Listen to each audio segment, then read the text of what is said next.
Hey guys, Wes here. So today I'm going to be doing a review on the UV sterilizer that I've been using, the Green Killing Machine 9 watt.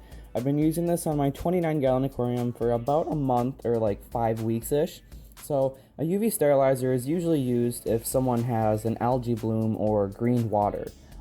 Thankfully I didn't have that, but excuse me. I did have some green spot algae on the glass and some kind of really short, fuzzy, green-looking algae on the driftwood. So I just simply scraped the algae off the glass to allow it to be in the water stream, and the UV sterilizer picked that up, and it definitely helped out my problem. So I will definitely keep this for the future, and I'm very glad that I have it in case I ever do get an algae bloom, because it's just about like the worst thing that can happen to your aquarium, and a lot of people aren't sure how to solve it. So definitely get one of these if you have that problem. Now let's look at all the parts. Excuse me. Here is the UV housing. It's completely closed, so you never have to worry about dangerous exposure. Here's the pump.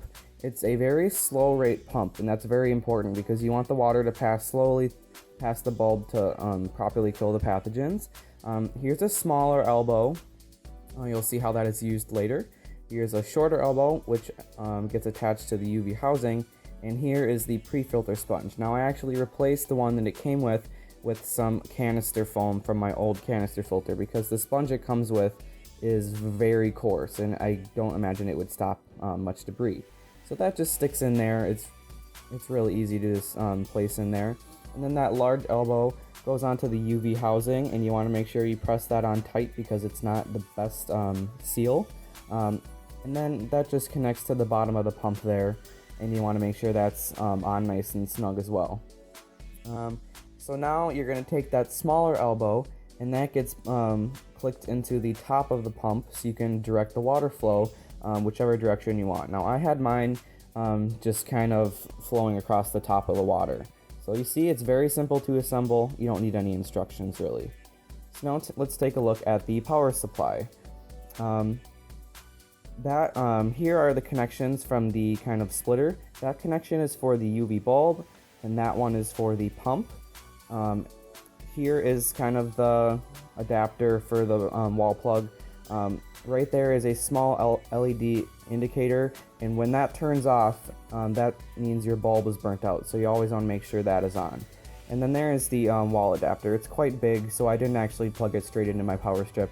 I used a extension cord. Now here's a before shot of the aquarium. You can see on the left-hand side of the glass there's a lot of algae. The dwarf hairgrass, or the dwarf microsword, excuse me, looks kind of murky. And you can see after all the plants are nice and lush and green, there isn't much algae on the glass at all. I also got some ottos and snails to help combat the algae, but the driftwood looks all cleaned up and everything looks great. So thanks for watching, guys. Definitely make sure to subscribe for more videos. If you like this sort of format with like the jump cuts and the narration, definitely give this video a thumbs up. I'm trying something a little bit new with my production skills, kind of.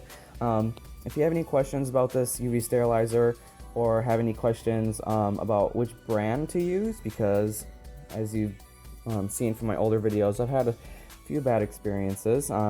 Definitely leave me a comment in the section below. So yeah, thanks for watching, guys, and I will see you next time.